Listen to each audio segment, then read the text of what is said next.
I'm waiting for it to do the thing, guys. Shortly. It will do the thing, and then we can start.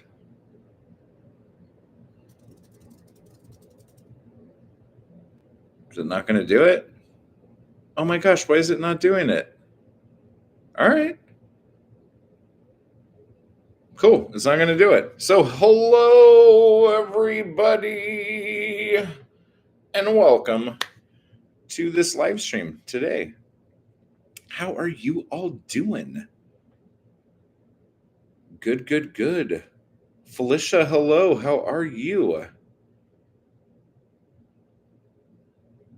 Oh my gosh. Yeah, it didn't do it. This is the first time it's never done that. I wonder if they fixed that. Just got home from family dinner. Oh, what'd you have? Tell me what you had. I'm actually starving. All I've had is a protein shake. I'm so tired and I'm like getting really excited about tomorrow. And if I'm honest, the last couple days have been really. I'm so impatient, and I'm the kind of person who, when I have a bee in my bonnet and I want to do something, I just do it. But I know most people need things planned out. And that is so foreign to me, which is why I also need like somebody who is like good at planning things to like be like my partner or like my business partner or something. Because I am just so like blah, blah, blah, blah, blah, all over the place. And I need to really tone that back. I really, really do. Just so people are like doing the thing right. Nikki Jam, what's up? Sauteed string beans, cornbread dressing, baked turkey legs, and giblet gravy and sweet tea. Damn, you ate good. The heck? The devil in me is fine. He is being quite the gentleman. So wait, let me see if I read that question wrong. How the devil are you? Oh, apologies. Um, I'm I'm okay. Like I don't know if you were around for the vertigo stuff, but members will know if you showed up for that. But I was having like some like weird vertigo stuff that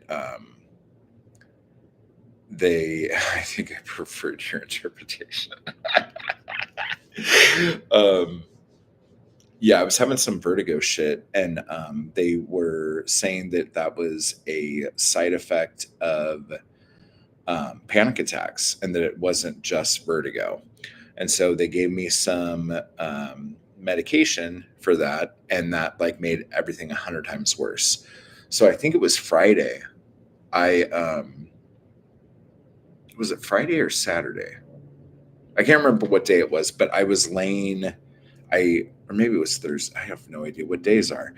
I took the medicine, and it made the vertigo 100 times worse, and I was laying face down on my bed um, for about 3 or 4 hours with the room spinning the whole time and my heart racing, but me like feeling like I was going to fall asleep.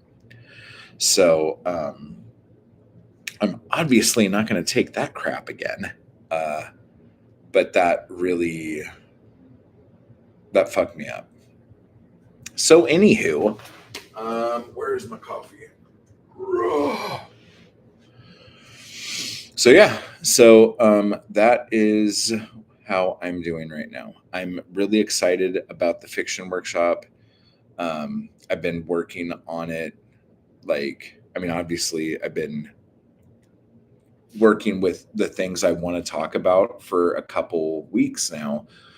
But the last few days, I've really been honing in on exact like bullet points, and I'm getting so excited about it. And so I also want to take this time to find out from you guys if there's anything that you are struggling with while like working on your book, or working on a story, or even just working on any creative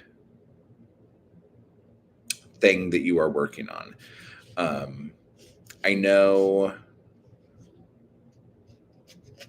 you know what I think I'm going to do too? I think what we're going to do, if you guys want to, those of you who are in the crew, after the workshops, we will go into a writing Zoom. So, and we'll still do the Tuesday night writing Zoom for those people who can't make it during the day. But as we're doing the workshop, like we'll go from the lesson straight into the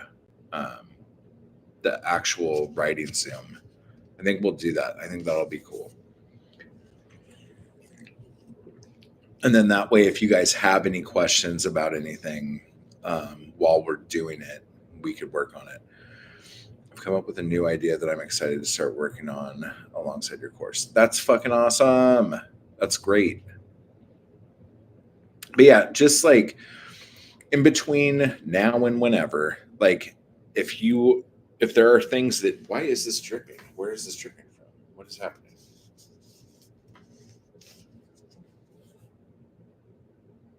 What is happening here? I really should probably just go buy a mug, because it's not like I wash my coffee mug. I just keep using it over and over again. Maybe I'll do that. Maybe I should get a mug. Should I order a mug? Maybe I should order a mug. I don't know. Prime Day, guys. It's coming up. It's coming up. It's going to be here before you know it.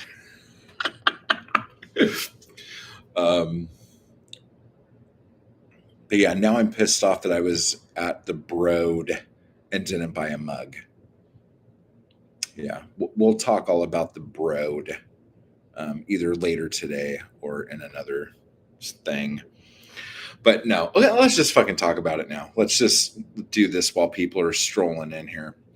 Okay, so since before I first went to the Broad, which is what I've been always calling it, I've been told that that's what do you call it? Not newbies, but that's what losers call it. It's the Broad. It's not the Broad. It's the Broad because it's named after Eli and what's the woman's name? Whatever, Eli Broad. Okay, but it's spelt Broad. And I was always just like, it says the Broad, and it just, like, I don't know, like I feel like they should have worked harder to make sure people know that it's pronounced Broad instead of Broad if they really were going to make a big fuss about it. And so I'm like, I'm just going to call it the Broad. And I think I kept calling it the Broad just to piss my friend off, who thought they were really upper echelon human being for knowing that it was called the Broad. And I'm just like, calm the fuck down, Jesus Christ. But yeah, and every time I do a video about the Broad and I say the Broad, people will like comment or like send me an email or something going, hey, just so you know, it's actually called the Broad and all this other stuff. And so it's funny, but then dude, there's so many wasps. I think there's a nest right outside my window. I hate that. Anyway, but one of you all hit me up and gave me a really funny story about it being called the Broad. And the thing about that is that it's so like what's the word? Relatable. Like I know exactly what you're talking about. I know exactly how you're feeling. I know exactly like that like eye roll and that annoyance that the people gave to you when you called it the broad. I know exactly what you're talking about. So, yeah. So, like, I'm right there with you. And thank you for reaching out. And you were a total gentleman with it. Um, Deep in the Reeds, what's up? I've never heard the museum or never heard of the museum before, so I didn't catch the mispronunciation. Yeah, I guess there's more than one. There's one here and there's one on the East Coast or something like that. Um, and then I was here's my thing, guys. Like, I want to appreciate contemporary art. I want to be a supporter of the arts. But sometimes I feel like art is, I don't want to say silly, but it's one of those things where if you know the right person and you are in the right circle, you can do something that is not artistic, but call it art. And the cheerleaders that you have put together will not only tell everyone else it's art, but they will pay you for it. And they will, like, put on a, I don't know, like, they'll just, you know what I'm saying. And last night I was um, looking at the MoCA's website, the Museum of Contemporary Art, and here in Los Angeles. And it had because, like, I thought there was only one or two. I didn't know there was like 5 different galleries. And so I was like, oh, let me look at all these different things. And one of the galleries, and it was like in the middle of the night, and it said it was open. And I'm like, oh, it's open right now? That's weird. It's like 1 o'clock in the morning. Huh. And so I click on it, and this installation, okay, is out in the middle of Nevada, just out in the desert. And there's not a sculpture out there, but it is a work of art. I have no fucking idea what the hell this is talking about. But allegedly, there is some LA art in Nevada in the desert. There's a map to show you how to get there. And you get there, and it's been there since like 1969. Okay. And it's just the desert. So you're going to have to drive through like 5 hours of desert to get to this desert, to look at the desert that has no art in it, and then say, wow, that's some art. It's shit like that that makes artists have a bad rep. Okay? It's shit like that that makes somebody like me or like you who just draws or who paints or who sculpts, and they're like, yeah, I'm an artist.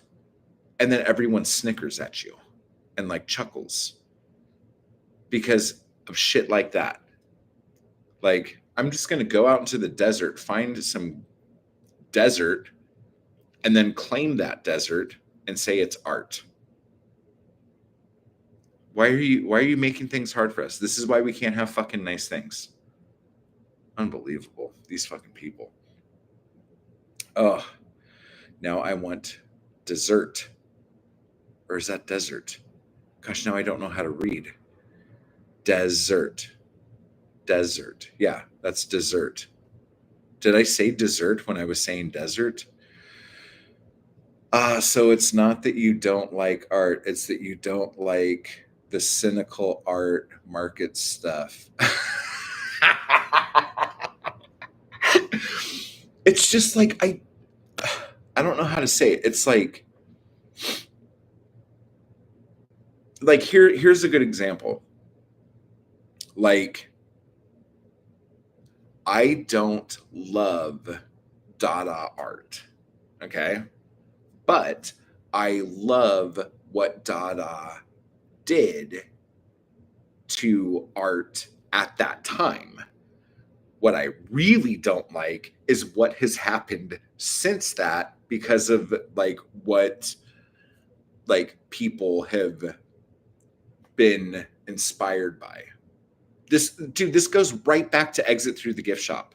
If you guys haven't seen Exit Through the Gift Shop, like cancel your plans for tonight, go on Netflix and hope that it's still there. And or maybe it's on YouTube for free. I don't know. Exit Through the Gift Shop. It won Oscars. It's a documentary. It's amazing. It's got Banksy in it, for fuck's sake. But it's this whole thing.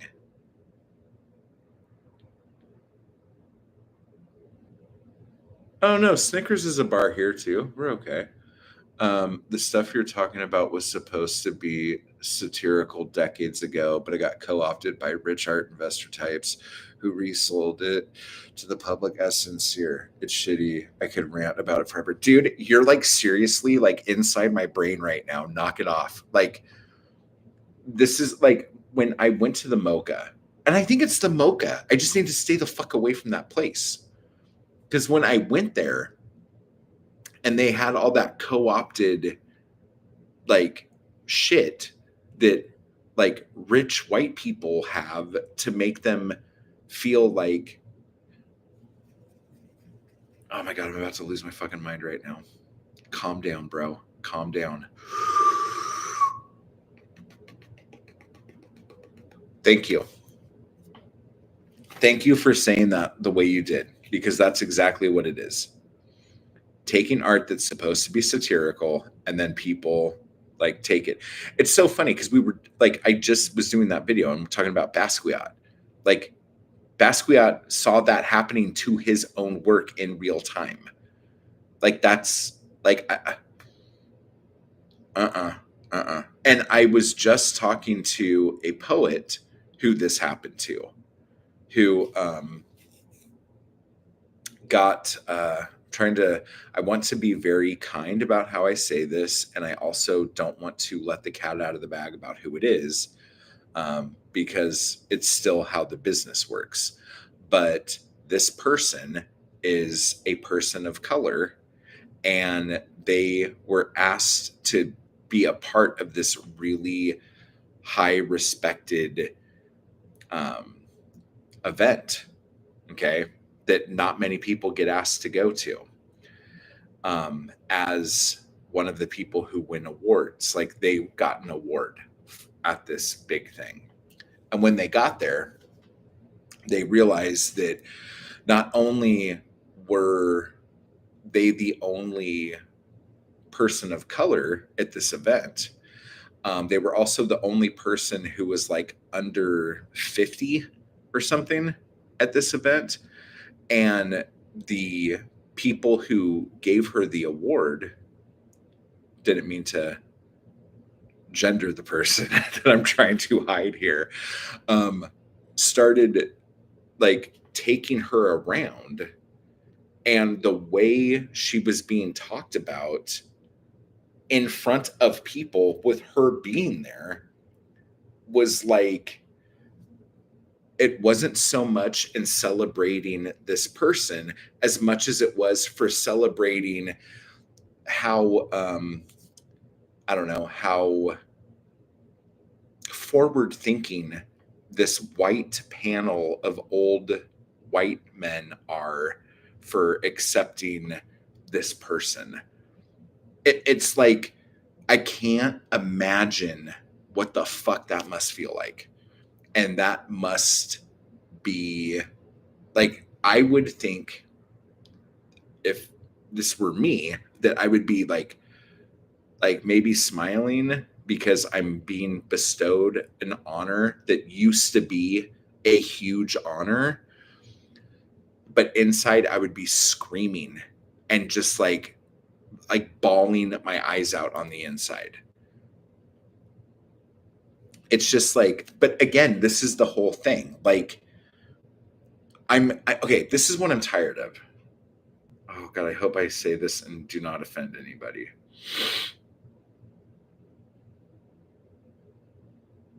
Okay. I am tired of art being used as a way to make wealthy people feel better about themselves for being pieces of shit people. If there was a way, but I understand art's dependence on the guilt of these fucking people. Because if it wasn't for rich people feeling like they need to be philanthropists in order to like justify having money. Do you guys see what I'm saying? Like it's this weird it's a catch-22, okay? Like the art world needs the money from these rich people, but in order to get this money from the rich people, we have to placate making them feel better about themselves that they're doing this thing. Because here's the big thing, and we talked about this in another stream this week.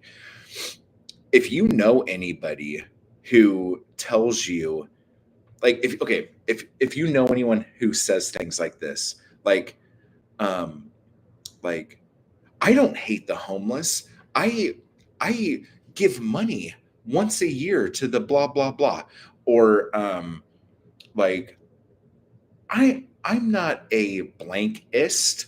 I give money to this charity that blah blah blah blah blah. If you are a person that has to tell people that you give money to charity, if you're a person who has to remember that you give money to charity, you are not a charitable person. You are doing that because you feel bad about something. The people who are charitable people just are constantly giving people charity and they don't think about it because it's second nature, because people should not be without. So when you see somebody who needs something, you just give it to them because you have this and they don't have anything. So you're like, okay, well, here you go. Because that's what human nature should be. That's like what people should do. But if you're keeping a tally of the charity that you give to, so you could give it to your tax person, so you could have it written off on your taxes, that's not charity. Like, I mean, everyone appreciates what you're doing, but look at yourself. Have a little bit of self-awareness, please, for the love of fucking God. Oh my God. I really shouldn't be bitching about all of this right now. This isn't the time or the place. It's performative, a way to alleviate their guilt at being privileged financially, because it's a shitty thing to have all that money while people are starving in first world countries. Freudian slip there. No, I think that's how you spell countries. I'm just fucking with you. My God. Yeah. Yeah, and it's fine. Like I don't mean to I think that's why I really like the Broad as opposed to going to the Getty or going to the fucking Mocha or going to fucking LACMA, for fuck's sake. Because it's, you go and it's just the art and they talk about the artists. Whereas when you go to a lot of these other galleries and museums and stuff, the Getty's a little bit better, but not much. Well, I don't know. Like, I don't want to. I do like the Getty. I just wish they had better things to see there. Like, the last few years at the Getty for me have been really lackluster with the kind of stuff that I like. So whatever. But with some of these other places, instead of it being like, this is art, this is the artist, like, learn about the artist, look at the art. And not only that, but now we're going to show you a bunch of other art in the same vein or the same like age of people or something like that. It's like, here is art. Do you feel okay now? Like, do you feel better? Here's some art. Do you feel Like you have something to talk about at the next cocktail party.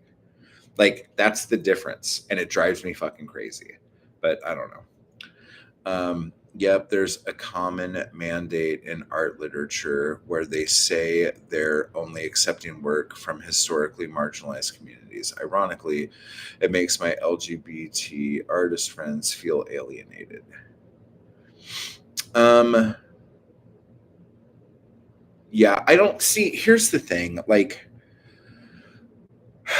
the reason why that kind of shit hasn't ever bothered me, like I know it bothers other people, because here's something that you guys might not know about me. A lot of people talk to me. A lot of people who are afraid to talk in the chat talk to me privately, but they don't talk in the chat and they don't leave me comments because they don't want people to know that they talk to me, because I am, um, at least in their circles, I am very subversive, and they are a little worried about their career by like having anything to do with me, because it's more of an academic thing. Now, this isn't everybody, but this is a lot of people. There are also other people who are in the LGBTQ community who talk to me, who don't want other people in the LGBTQ community to know that they talk to me, because even though they know me personally and they know who I am and they know what my writing is, there is a um I don't want to say a stigma, but like a thought about the kind of writer I am because of other writers that I like. So these people have never even read my shit. They just assume that I am a certain way based on things. Okay. Whatever. Fine. But these people talk to me when no one's looking and they tell me things. And um, a lot of these things bother them too. But they're like, but this is just how it is. And some of these people are so young that they don't know what it was like before things were like this. They don't know what it's like when people weren't only accepting work from historically marginalized communities. They think that that's just the norm. And what I will say to that is, fuck, great. That's awesome. That, like, we are in a place now where the younger generation doesn't know what it was like to have the white patriarchy run everything. Okay. Whatever. The problem is that, how do I say this? God, I'm really trying hard to watch my tongue here, guys. The problem is,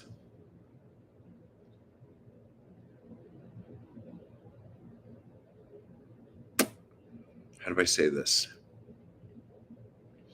Okay, I guess the best way to say it is that for me, I've never had a problem with this because I took myself out of that game. I took myself out of that game not because of that, but because I wanted to be in control of my own future. I wanted to be in control of my own career.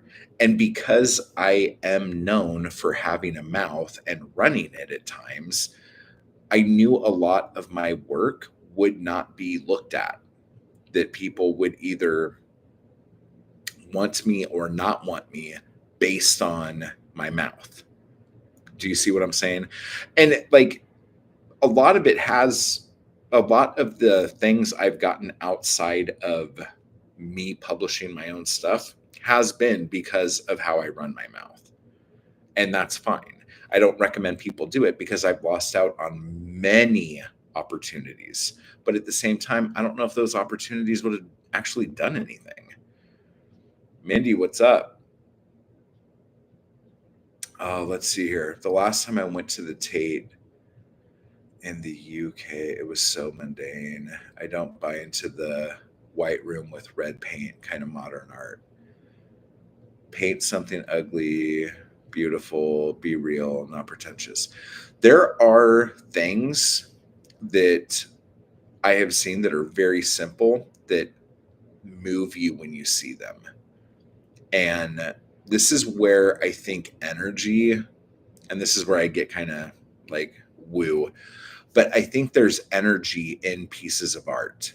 And when people create something, if they're high vibrations, when they create something simple and ridiculous like that, they could put that up and their energy is in that. And when people see it, it's like you, like it's almost like it knocks the wind out of you. And that is real. Like I've seen that. I've gone into a room where across the room I saw something that I thought was fucking dumb as shit. I'm like, that is a big blue ball. That's stupid. And then you get up to it and it just feels like you got kicked in the balls.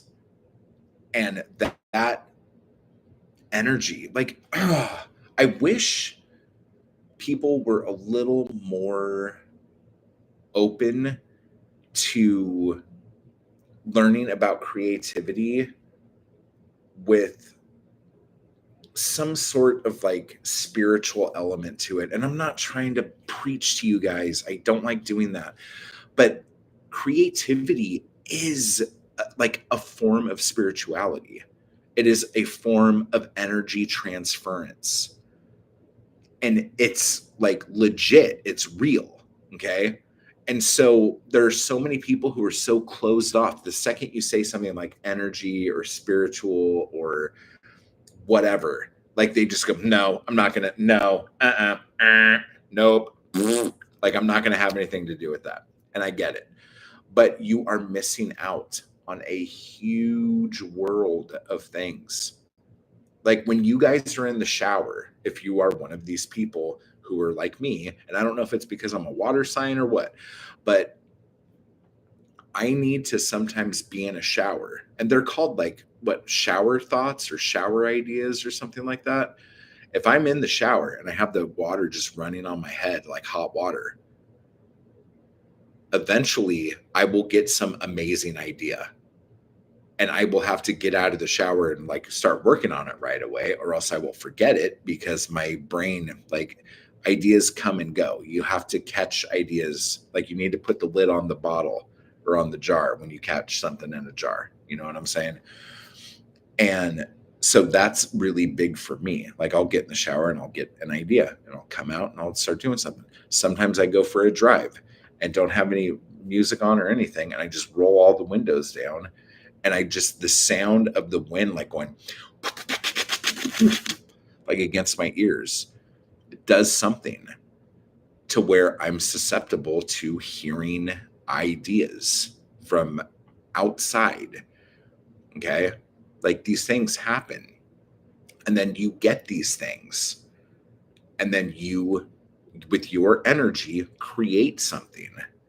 And then that art, because the whole reason why we make art, whether it's writing or painting or whatever, or music or anything, you create something to share, but to evoke some kind of response into someone taking that in. Okay. And how that works is through an energy transference. Because there have been, think about it, how many times have you like read the same story from different writers, but it's the same fucking story. Okay. Or seen the same movie or seen the same TV show. Sometimes you see it first and you're like, eh. And then you see it again by somebody else, and all of a sudden it like hits you and you're like, fuck.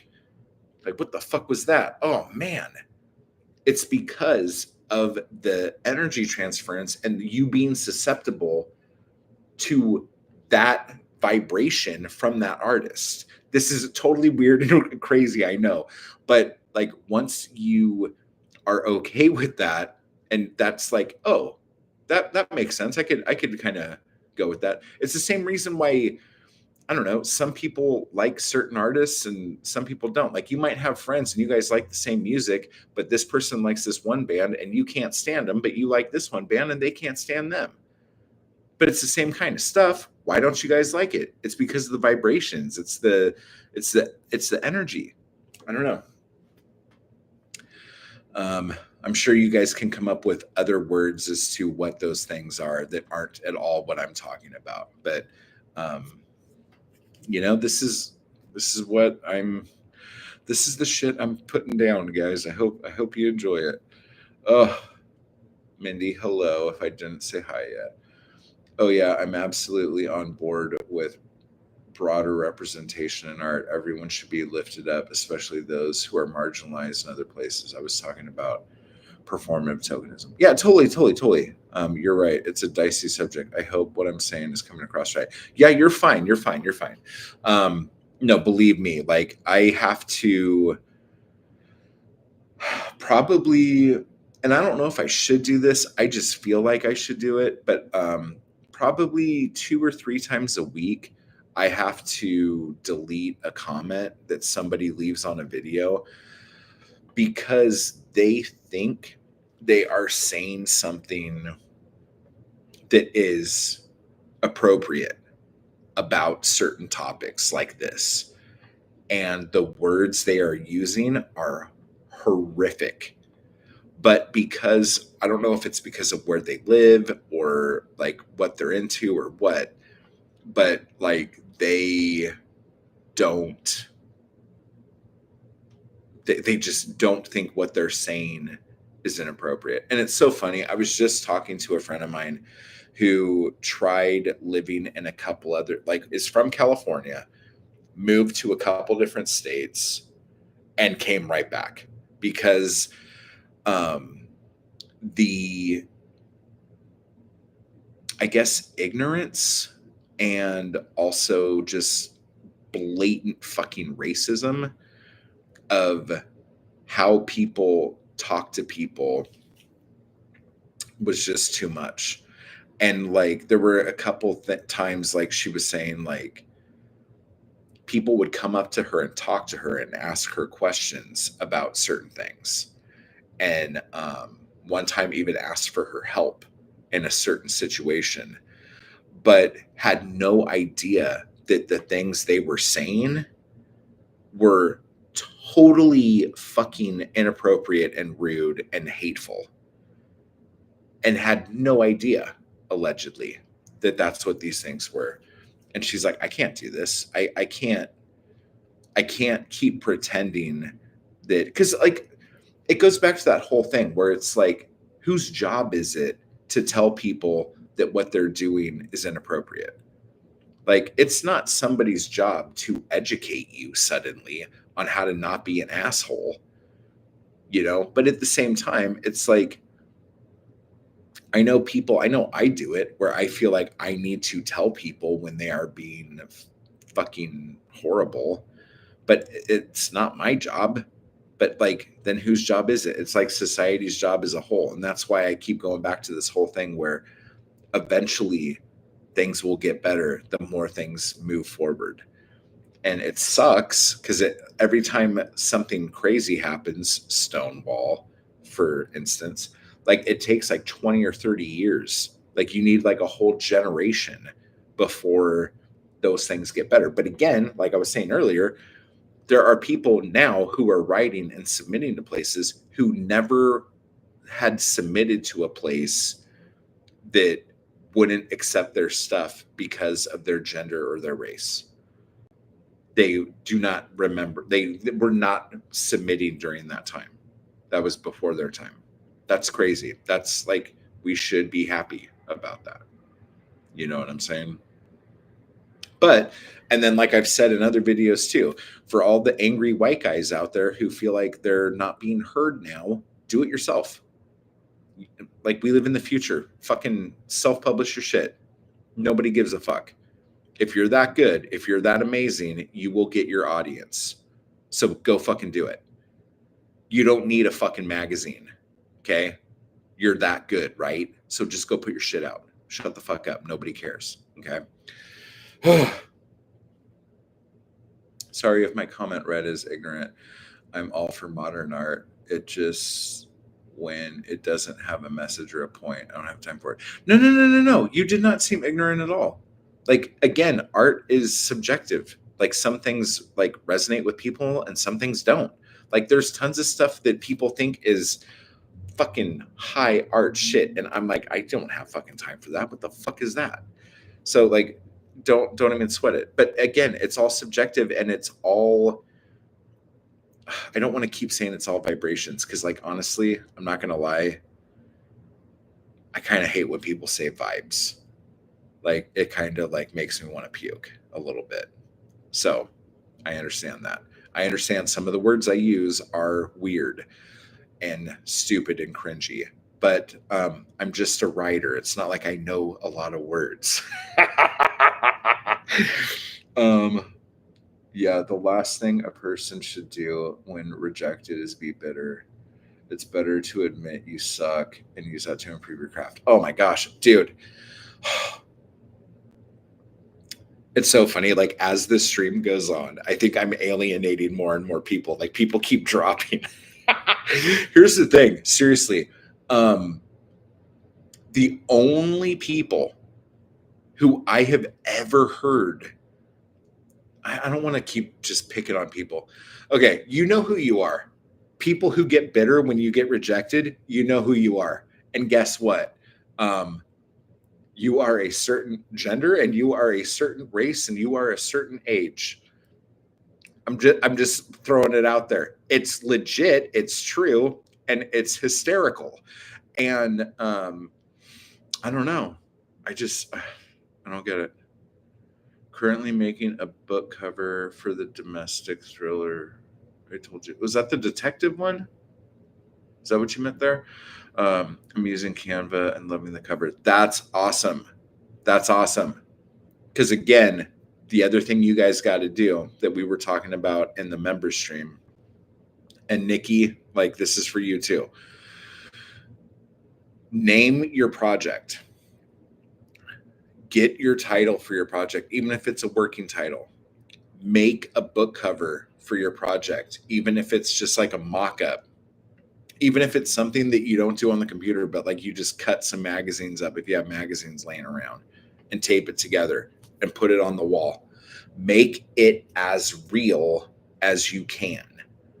So if you are looking at it, if it is something that is tangible, this thing is now a real thing. And it makes it easier for you to hit that shit. Oh my God, I find titles the most stressful part of writing. Oh, not at all. This is what you need to do. We're going to make this super, super easy for you right now. This is how you're going to do it. You're going to do this. Your books, the theme of your books are going to be numbers. And that's going to be your thing right now. Whether you keep it or not, that's fine. So this book you're working on is going to be called Number One. Number One by Nikki Jam. And that will be your book. And then your next book will be Number Two. And these are just working titles. And you just do whatever you want. And the title will come. No, the one I want to write 10,000 by the end of December. Oh, okay. Cool. Yeah. I was actually looking through some of my pieces the other day because I think I have a cover picked out for Seasons of the Muse. I have 2 different pieces that I painted that I want to use as the cover. And then, yeah. I'm working on that. Write buzzwords relating to your book on a piece of paper, then pull them out of a hat and use them to fill in the blanks. A blank of blank and blank. You'll win the YA fantasy crowd 100%. It's just Mad Libs. It's Mad Libs titles. Like, there's this, like, that's kind of how that band Uncle Tupelo got their name. Like that was like one of my favorite bands for a long time. and they had a bunch of words that were like a person and a bunch of words that were places. And they had the person name in this hat and the place's name in this hat. And then they picked a bunch out and did them together like that, and then they picked which one they liked.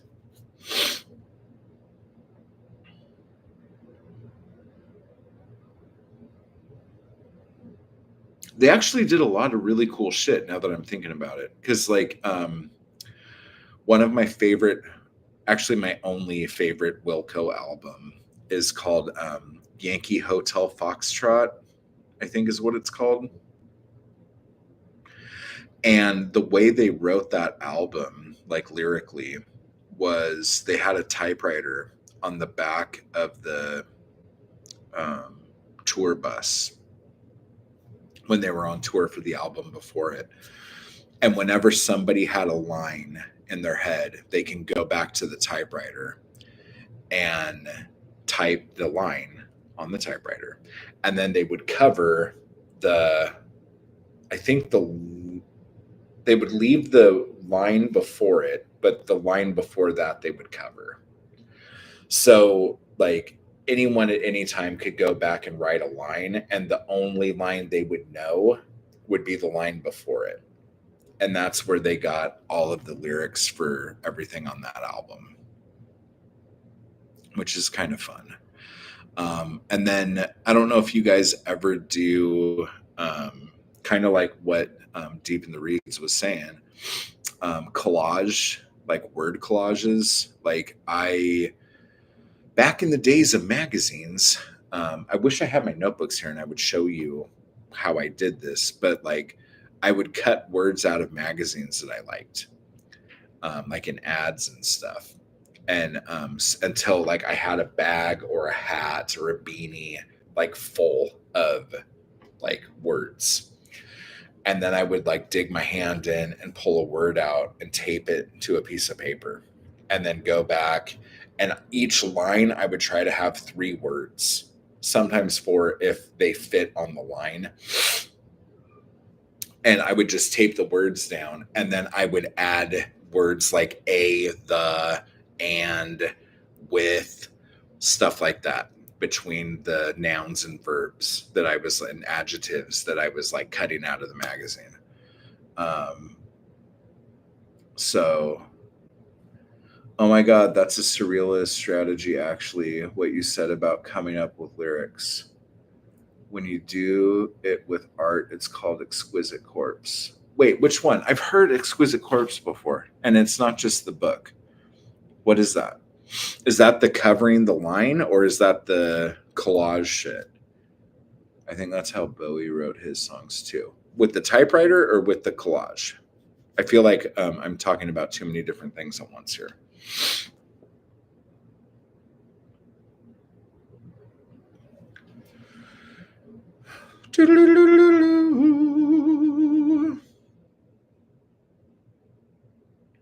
I keep going back and forth about recording a new album too, like, and doing it like not just acoustic, but doing like a full um,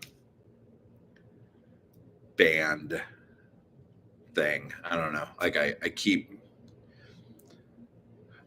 I'm always on the verge of something when I'm like going into a million different directions at once because I'm excited about making things. So usually what will happen is I'm super excited and I'm like shotgun methoding right now. And then one medium will stick and then I'll just go with it. The collage, he called it decoupage, though, I think. Mm. I wonder if I heard that from him. I'm sure I heard it from somebody. I don't think I'm that clever to just like come up with ways of doing things. Because I mean, I guess that's kind of like the same thing as like fridge magnet poetry or whatever the fuck that shit's called. Um, but yeah, whatever. You guys know what I'm saying. Okay, so I wanted to talk a little bit too about what we're going to be going over in the course now that we're like almost an hour into this stream. So let me see here. Boom, son.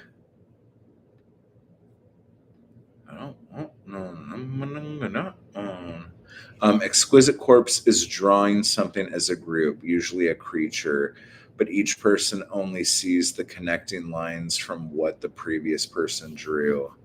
Oh, I get you. I get you. That is very interesting. Okay. So, again, with the fiction writing workshop that is starting tomorrow, and it is Monday through Friday at 12 noon. Okay. And it'll probably go like an hour to an hour and a half, sometimes 2 hours if there are a lot of questions. Okay. After that, we will go for members, we will go into the writing Zooms and actually work on shit. Okay. Together as a group or whatever. So, but the stuff I am talking to you about, okay, in this fiction writing course, even though it is a fiction writing course, almost all of this can be used in any form of writing. Like it could be used in poetry, it could be used in short stories, it could be used in probably nonfiction writing because let me see here. Is there anything here that, yeah, because we're just talking about you. Okay, cool. And then like songwriting, script writing, the whole thing. It's all about how you create and how you get from point A to point B. Yes, are we going to go over some actual like craft of like weaving like this story together using a 3-act structure? Probably, because that shit always comes up. But what I want you guys to know is that you can find that shit anywhere. Okay. There are probably, if you left this stream right now and searched explain 3-act structure, there's probably over 1,000 videos on YouTube right now that will tell you how to do that. But if you remember earlier in the stream, we were talking about vibrations and resonating. Okay. Remember? So you watching any of those videos, you might not get it from any of those videos, but then one you might watch and go, oh, I totally get this. And that's because you're resonating with the energy coming off of that. Do you see what I'm saying? And that's how art is too. So a lot of the stuff that I feel like you can find out on your own or find out anywhere, we're not going to be going over because that is like wasting my time. It's wasting your time. But we are going to go over how you do things, why you do things, how to do those things better, and how to do them in what's the word I'm looking for here? When you shit, I'm a writer. Doing things in a way that makes things easier, and it starts with a P. I can't remember the name of the word. But I think this is like that whole like that COVID brain. Like it's been bad. I just forget words all of a sudden out of nowhere. It's really weird. Anyway, but you guys know what I'm talking about. So my whole job is to make sure you, because you already know how to write a story, you know how to tell a story. If you've ever had to like tell somebody what happened to you that day, oh, what did you do today? Oh, I did this and this and this. And then you're like, oh my gosh, I got to tell you what happened. And then you tell a story. Okay. Shit, I'm a writer. Should be the channel slogan, right? No, but seriously, like you guys all know how to tell stories. Okay. Everybody knows how to tell stories. We have known how to tell stories since before we knew how to write. And I don't just mean us as children, but humanity as a whole. Okay. We all know how to tell stories. Okay. The difference is that I feel like a lot of people don't know how to read a room. So when they tell stories, they don't know what signs to look for to see if the story they're telling is resonating. because we can all tell stories, but how we tell stories is what makes people interested in the stories. You see what I'm saying? So, what we are going to do and what I am going to do with you is we are going to go over how you tell a story, how you personally tell a story. And again, if you want to learn all of structure and things of that nature, we can go over that. But I'm way more focused on you as an individual and how you do things, what your voice is, how to harness your voice, how to make sure that you aren't going all over the place, because a lot of it is just being able to trust your voice. Okay. A lot of us do not want to trust ourselves because we have been told so many fucking horrible things by people our whole life. So having to go like, oh, I'm good at this, I could do this, it's fine, is really hard for a lot of us to do for some stupid reason. Okay. But it's how we are. So we're going to talk about that. Then we're going to get into the actual work that we are working on right now, what your work in progress is, what is the thing you're trying to do. Because I'm going to almost guarantee right now what you have in mind for the entire thing for your project is not how it's going to end up. And the problem that comes from that is that people get discouraged and think, because it's not the way it was in my head when I thought about it, I must have fucked this up. This must be something that is broken. And I don't know if I'm going to be able to fix it. So I should just walk. I should just be, I'm done. I'm done. And that's what a lot of us do. And we don't need to do that.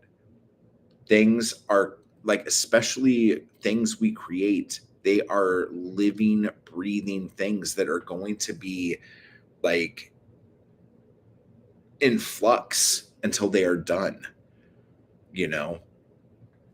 But the other thing too, and this came up in don't look triggered, don't look triggered, don't look triggered. Oh my God, am I triggering you?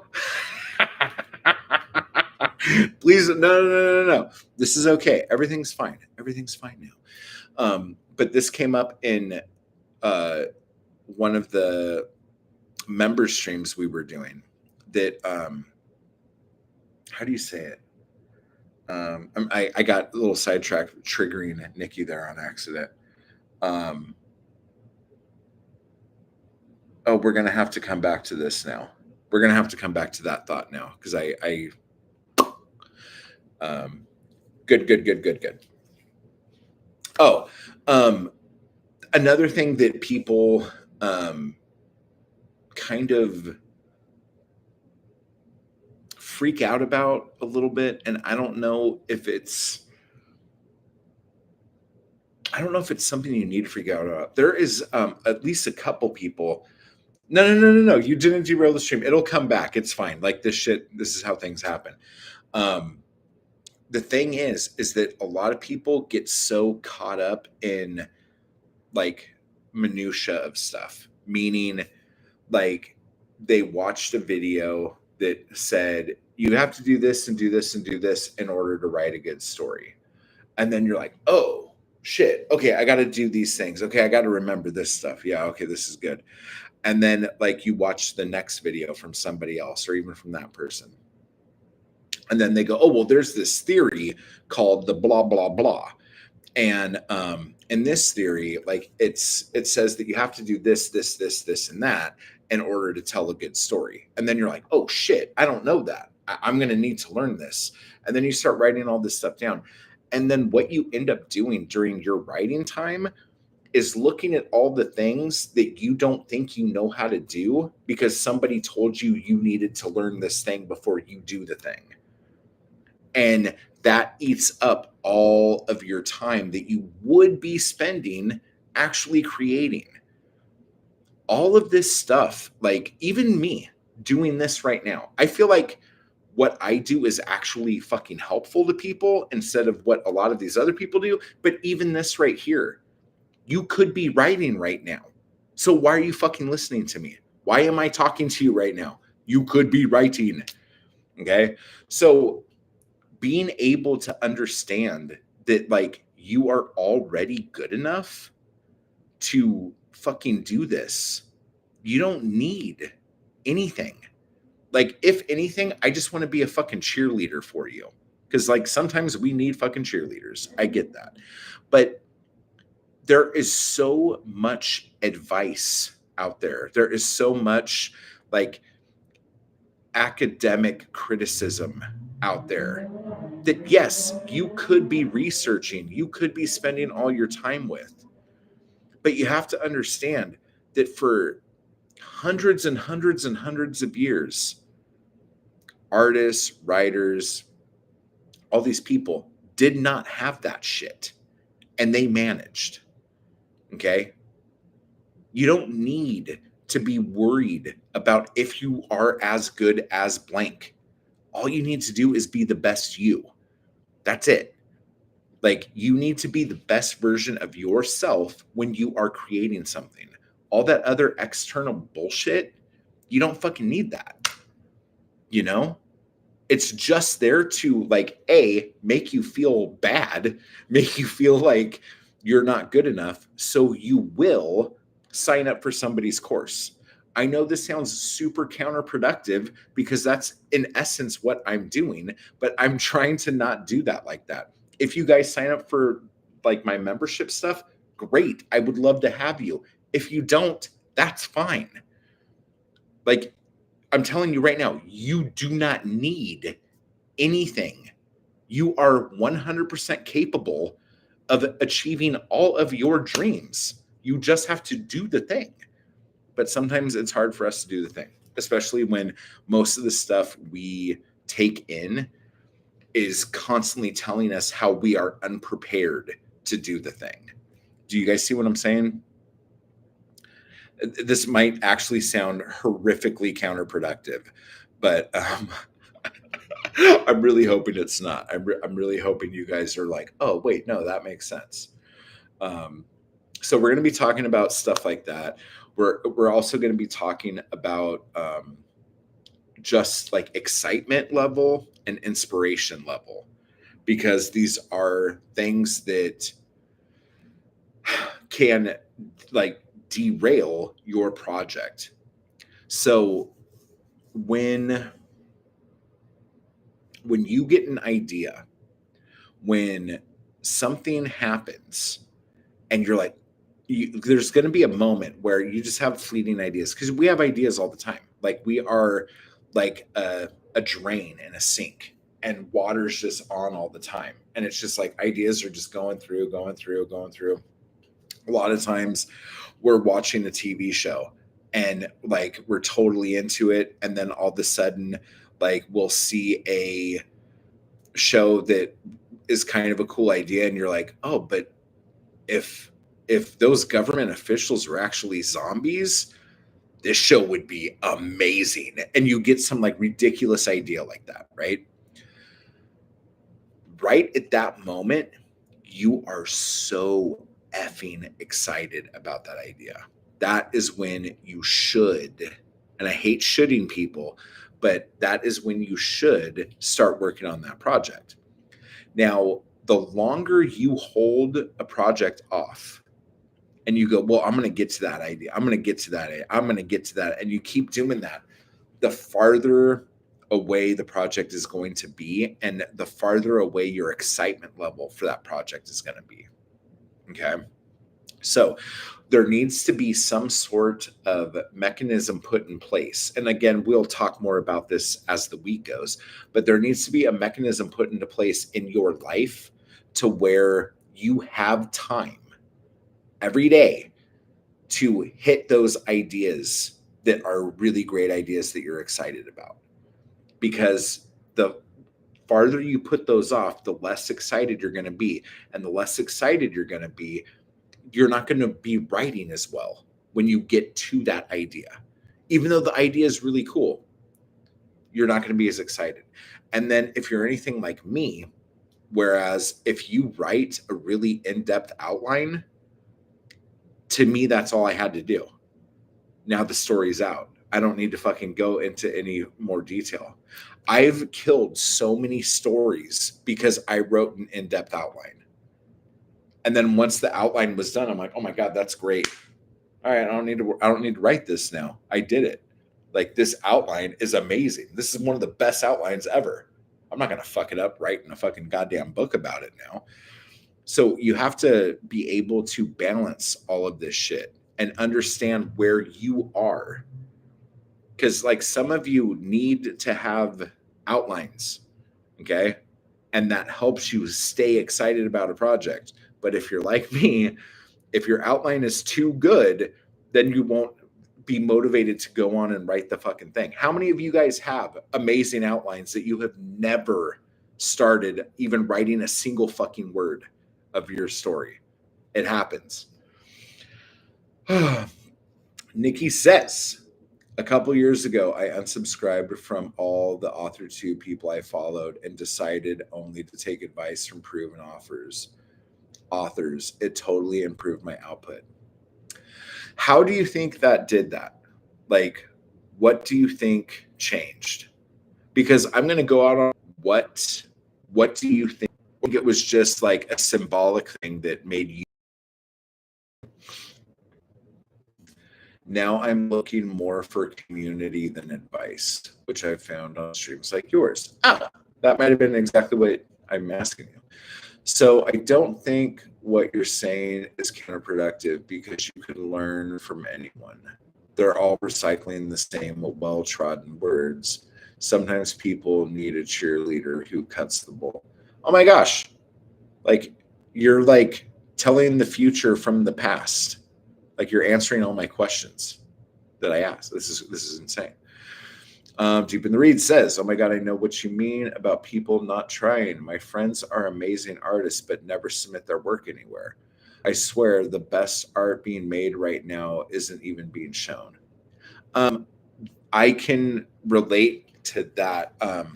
Growing up, I had a buddy, like my best friend, like in high school. He was probably the best author, like writer I knew. Like, he was just eloquent, and he could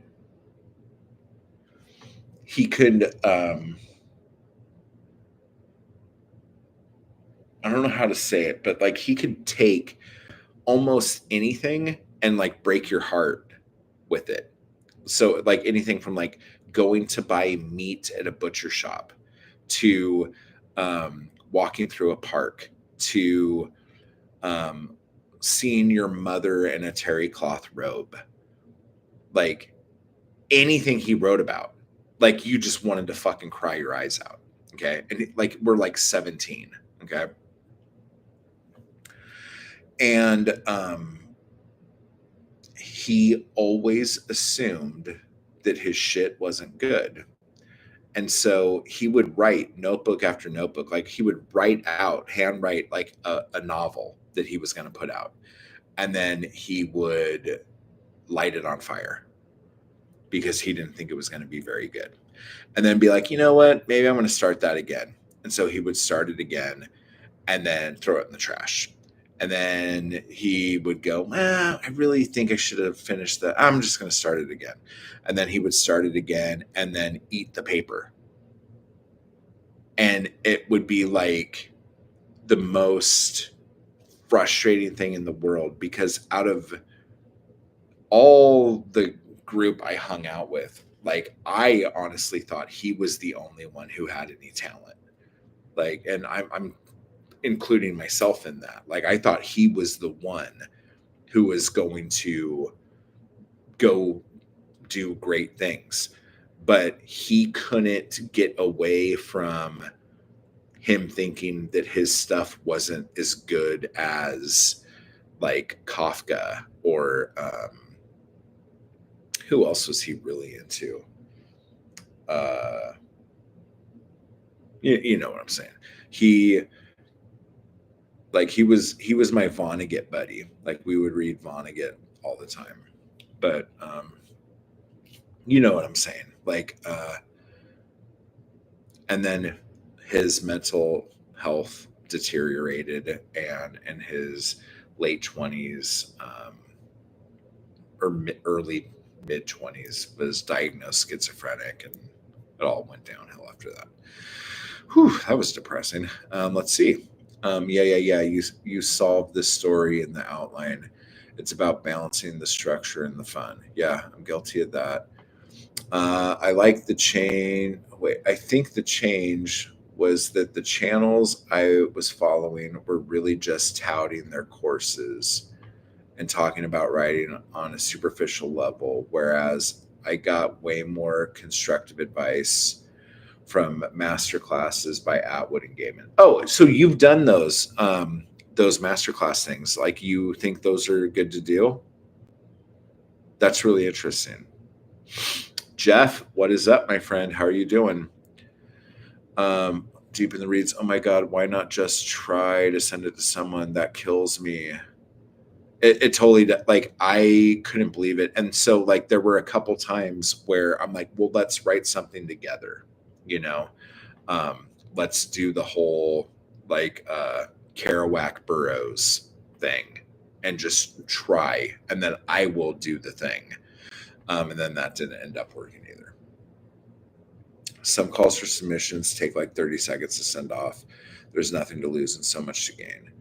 Oh, Jimmy, what's up? My friend used our school planner book in high school to write a whole book and gave it to his future wife. They did marry. Oh, that's nice. I don't understand why someone would write if they weren't going to send it somewhere.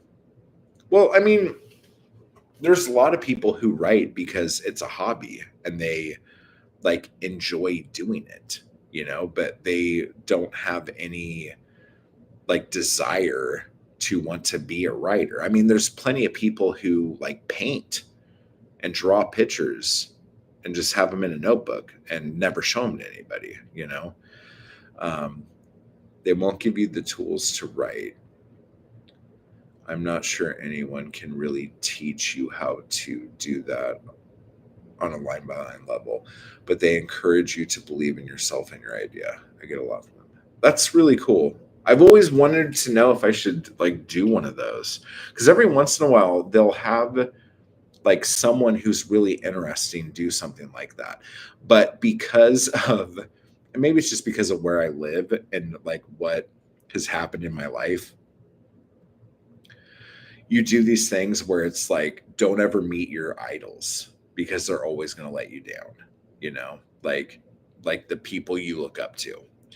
And so many times, like, I have done something where I was a huge fan of somebody, and then like I met them or talked with them or something like that, and I was just like, oh my God, like, you're horrible. So I always got, I mean, I'm sure the masterclass people are going to make sure everyone's like tip top and all that shit. But yeah, you know what I mean. If you're going to do it, I would get the all access pass. There's so much diversity in different courses. I got as much from screenwriters as novelists. Yeah, totally. I mean, especially if they're not teaching you like fundamental basics, like 101, like how to indent and shit like that. And they're just teaching you, which is what everyone should be learning, is how to just fucking believe in yourself enough to finish something and to do something with it. Because again, all of us know how to do this already. And then, so what if you don't know a little bit of formatting? Okay. The second you send something out, someone's going to send it back and say, hey, this is really great, but you don't know what a paragraph is. Can you fix that? And then you're like, oh shit, yeah. And then you fix that and you send it out. It's fine. Nobody gives a shit. It's kind of like a chat with a mentor, really. Okay, I get you. I get you. Let me see.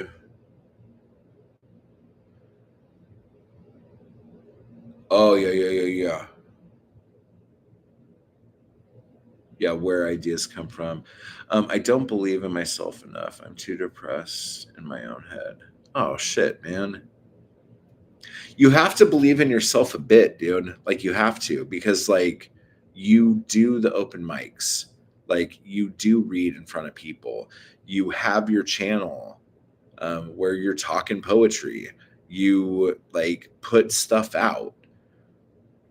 Like you believe in yourself a lot more than most fucking people do.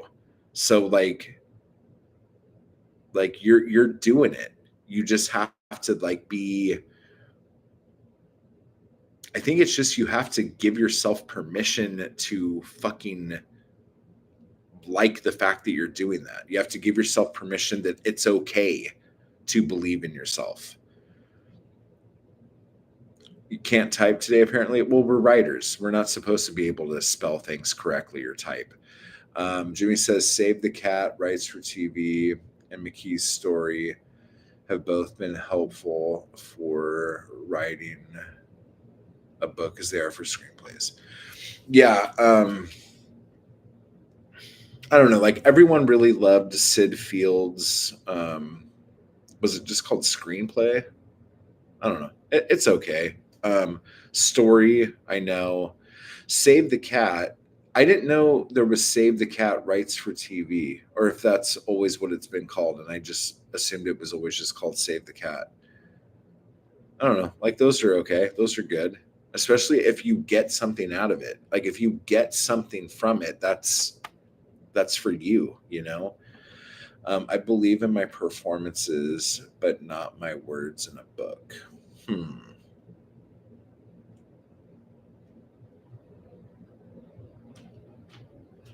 I'm gonna sit with that and think about that and come back to you on that one, Jeff. I feel like that's a me and you talk for sure.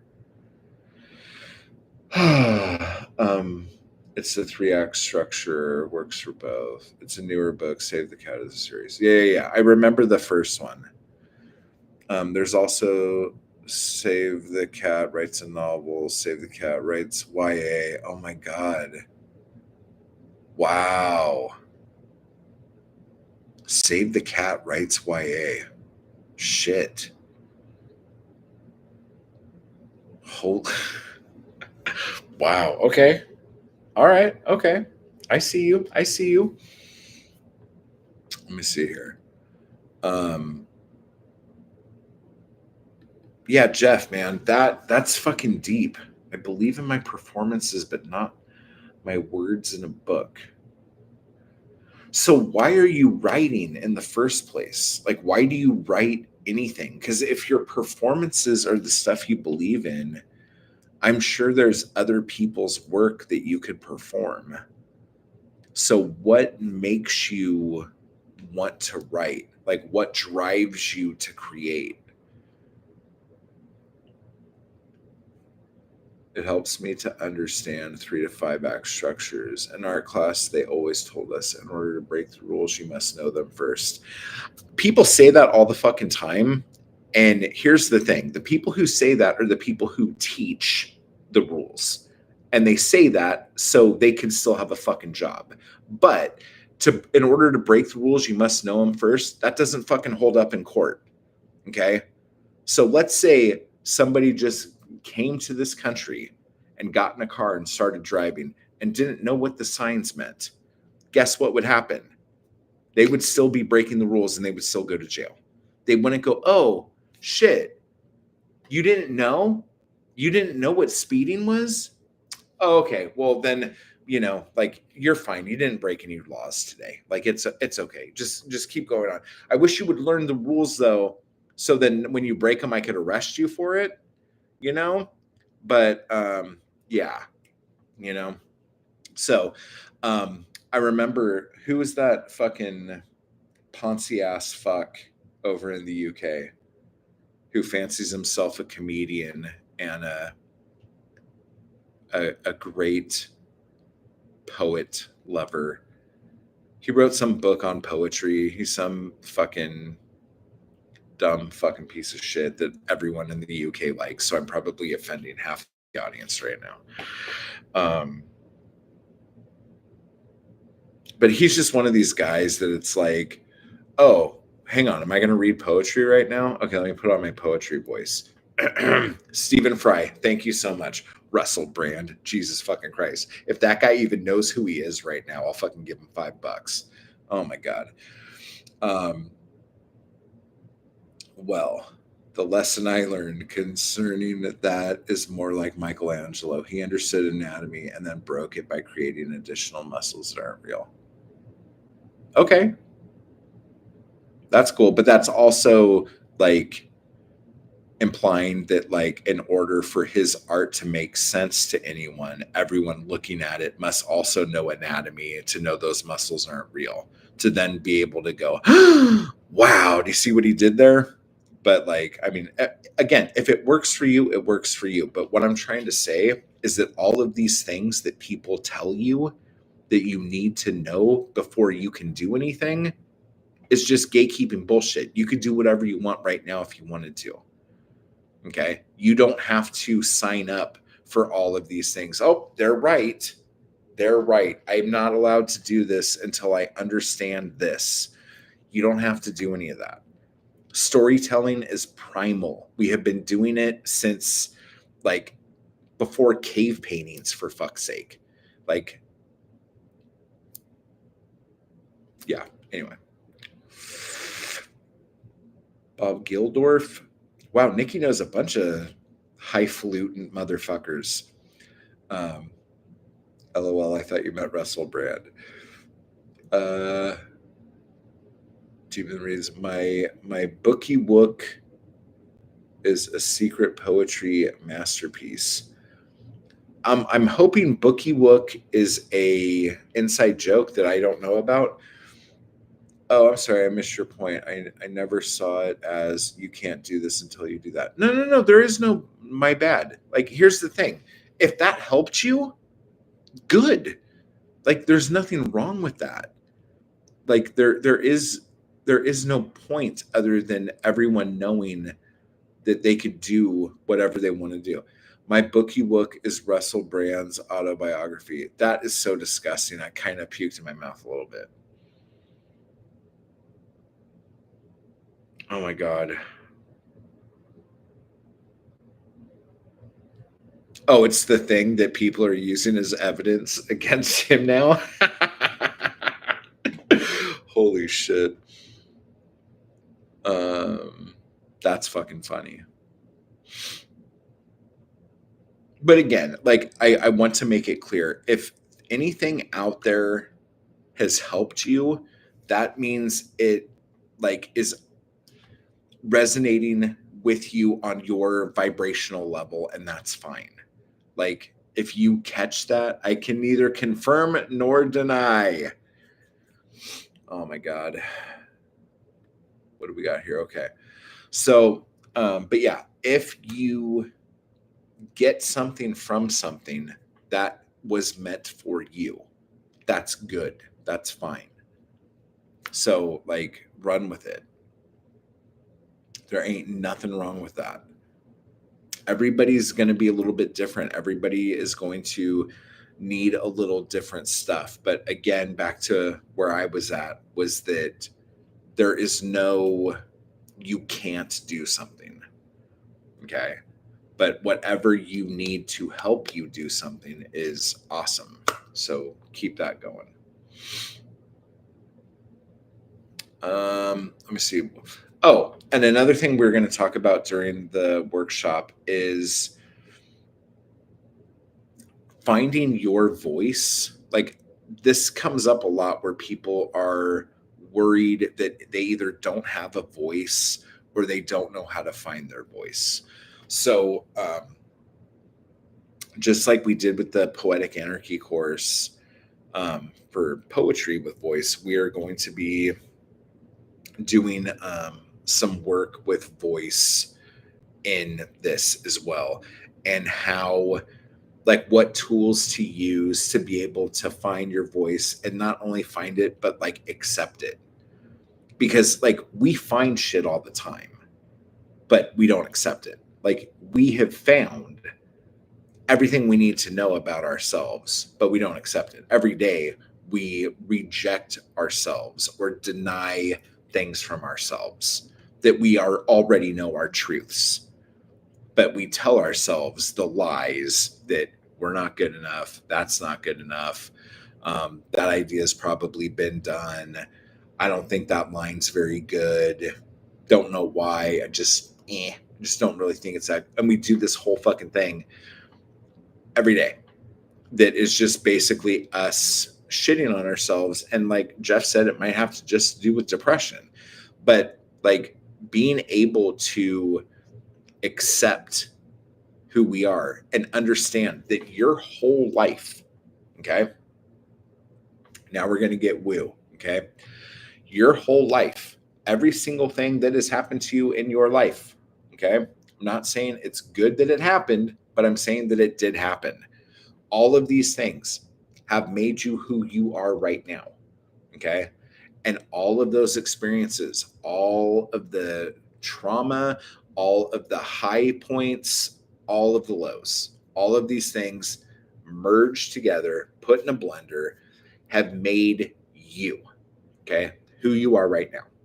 So, with that said, knowing all of that and knowing that you have all of these things to pull from experience wise, what you end up putting on the paper, that is 100% you. As long as you're not fucking with it, that is you. That is your like most honest, true 100% being.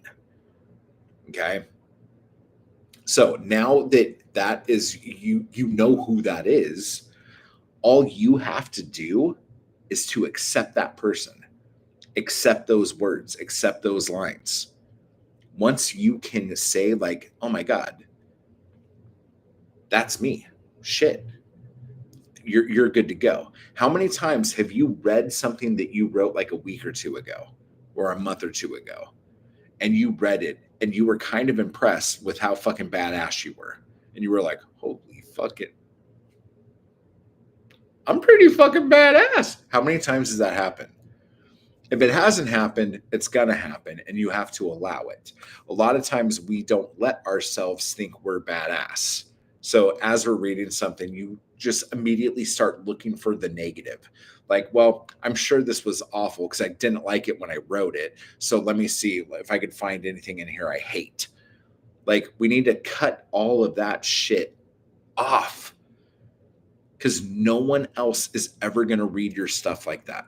No one on the planet is ever going to pick your book up and the first thought in their head is, okay, let me see what part of this book I hate so I don't have to fucking read it. When people read something, they want to like it. They want to be entertained. They are already susceptible to loving something. And all they have to see in that when they're reading it is that you loved it when you wrote it. And then that comes off and that comes over. And that's how all that shit works together. Often, but I think it's because I forgot my own details. No, seriously. And if that's how it is too, fine. Who fucking cares? The fact that you think you're badass, that's all that matters, dude. You fucking did it. So now all you have to do is write a bunch of fucking books. You're fine.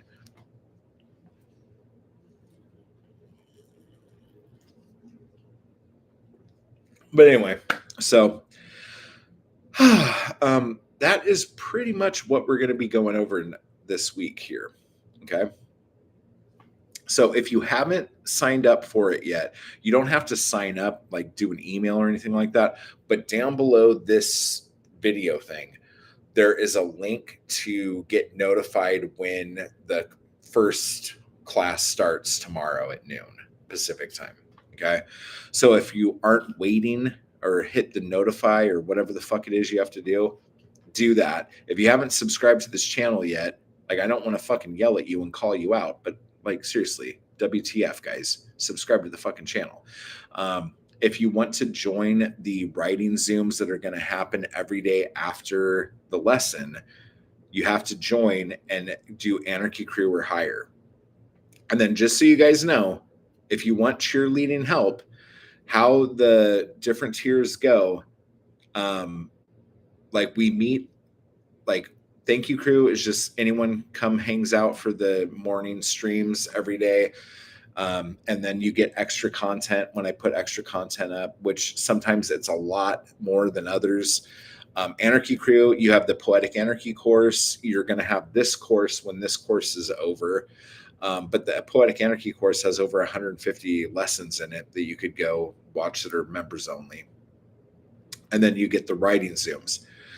If you do the next one up, that's like a mentorship thing where once a month you and I will meet together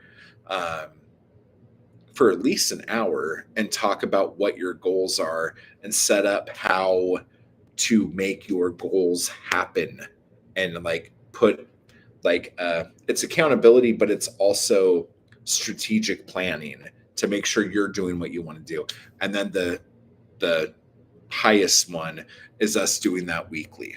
So if this is something you want to do and you think that's something that might be fun or helpful or beneficial, jump in on that. And again, if you just want to try it out for a little bit, just go low and like we'll figure it out. But yeah, I'm trying to think if there's anything else. Do you guys have any questions before we wrap this up today? I'm going to go get a desk today. So that's going to be awesome.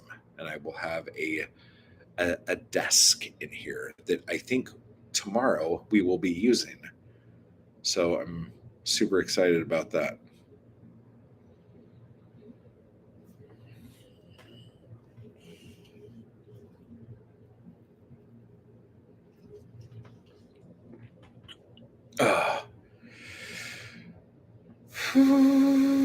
Cool beans. Good.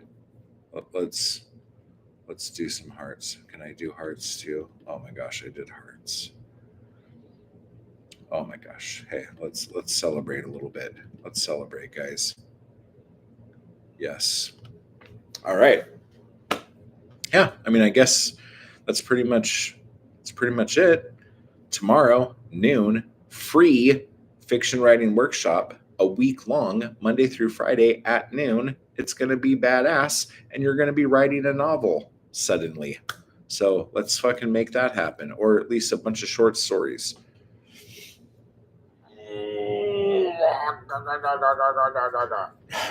Okay. All right, I'm going to split. I got a ton of stuff to do, and you guys have a bunch of stuff to do too, and I will see you guys tomorrow. Okay.